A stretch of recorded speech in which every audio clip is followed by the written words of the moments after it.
Howdy folks, Doc here with Last Best Tool, and this will be the next video before the last video, and it has to do with what I think is the Player of the Year. I have twice thought this would end up as Player of the Year. I do love this thing. There's no real fancy name for it, but it's the Long Reach Milwaukee Needle Nose Plier, plus it's got some other activities going on the front end, which give it some additional capabilities. Now, what's funny about this thing, or great, is if you stick it into a restricted area like this, you actually have to start opening it up in order to get the plier to reach all the way through. That's unusual, but check that out. I mean, look at that. That's almost the size of the entire tube right there. How does that compare to other tools? Well, I've got a Knipex long reach needle nose plier, also some extracurriculars up in the front end.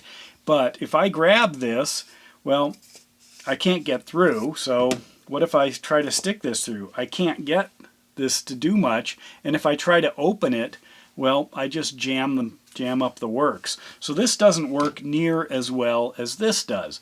That's pretty amazing. Unusual to be a Player of the Year. It has to be pretty new, like new this year, or real close. But I thought I'd throw out a couple of others. Just to see, I do love this.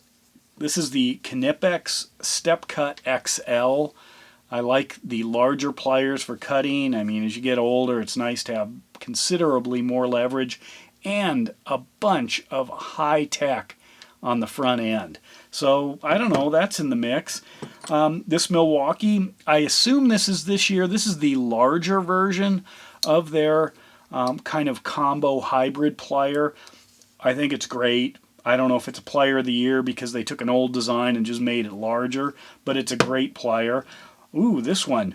This is the Lisle angle head disconnect plier. Now, first of all, I could just have the Lisle disconnect plier with the fancy end in the traditional shape, the forward shape, but this takes it to, 11. It's another, basically another advantage on an advantage. So, twice. Anyway, so that's got possibilities there. Well, Snap-on came out with this. This is the combo cut, which is basically both a flush cut and a standard wire cutter.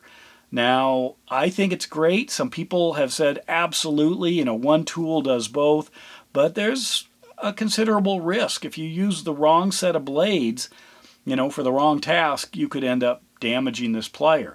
But it is new, and I think it's pretty sweet. This is in Klein's 1000-volt rated series, which I believe these are new this year. They have a svelte little lineman or multiplier here. This is the 12098 EINS, made in the USA.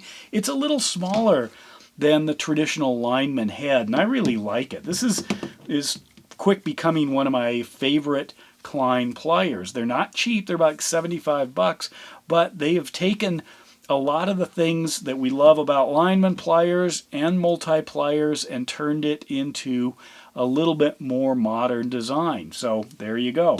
And then finally, Milwaukee has come out with their 1000-volt rated pliers. You can see that right there. And they have quite a few. There are some USA-made ones as well. Those have been out for over a year, even though they've added to the line. But I thought, good on you, Milwaukee. You're going after some of those, safety features, tether-ready, bright colors in their large ones. I don't know if that's Player of the Year, but it's definitely noticeable. So my guess is it might be between these two. I don't know. What do you think? Let me know in the comments if I missed out on a potential Player of the Year, simply because I'm curious what new tool basically changes your workflow or gives you some superpower you didn't have before. Anyway, let me know. And with that, Doc out.